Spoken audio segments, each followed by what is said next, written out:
Now let's look at the politics of division. Now, during the last elections, a lot of what is happening today was predictable based on the data.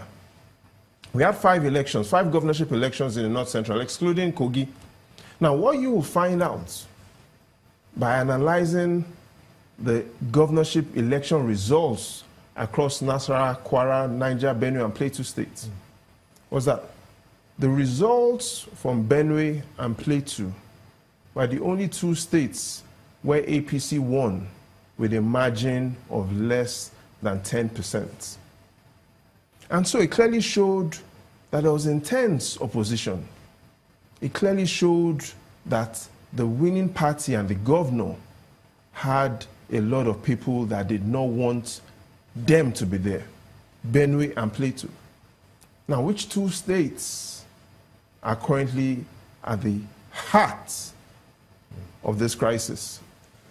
Benue and so if we do keep our eyes on the data, a lot of things are predictable. Like it has shown, 2 states that the APC won their governorship elections in the North Central with a margin of less than 10%. And so we find out that there's a lot of deception as well, a lot of division within these 2 states. And so we looked at the politics of interest, politics of division. Now, the third thing that is at the heart of this is the politics of money. We all know how important the FAC, the money the governors collect from the federal government, is. And so today, in all of 2017, Benue State collected 39 billion naira from FAC. Only 1 state in the North Central, Niger State, collected more money than Benue. So there's a lot of money going on in this fight. Now, even just consider this. Last year, Benue State's budget was over 170 billion naira. It was the highest in the North Central. And so when all of this attack started, and there were accusations that potentially these herdsmen that were attacking the farms were hiding in Nasarawa State, National State Governor was quick to say, perhaps not.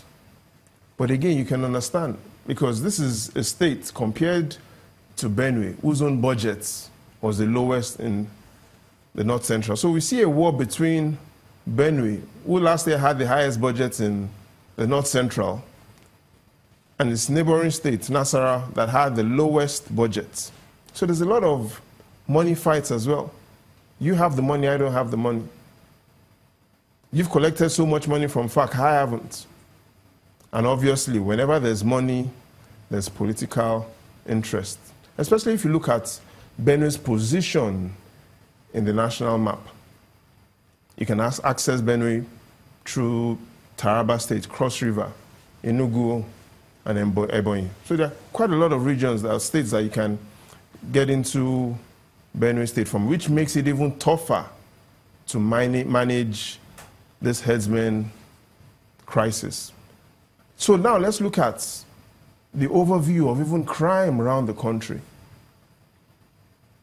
In 2016, the NBS reported that there were over 125,000 cases of crime. Most of these cases were in the southwest and in the north central. The evidence does show that today in Nigeria, we have approximately 70,000 people in prison. Now, to understand what that means quickly, the central bank says all the executive management of banks, plus senior managers, plus junior managers, are not up to 70,000. So for every person you know that works in the bank, there's 1 person in jail. That is the size of crime, criminal offenses, and the challenge we have today. But quickly, to understanding Headsman 311, what is the #1 potential solution?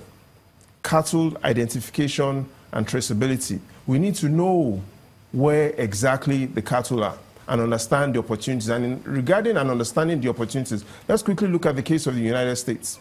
They have their facts right. Over 103 million cattle. We're running out of time, unfortunately. As much as it is 301 is interesting, 311 is interesting. Well, in the final analysis, Gimba, we need to go with what Simon Gray says, and that is the worst thing you can do to an important problem is to discuss it. We need to move away from discussing the problem to acting and solving it. Many thanks indeed, Babajide Ogunso, our in-house data and information analyst, to cap this up.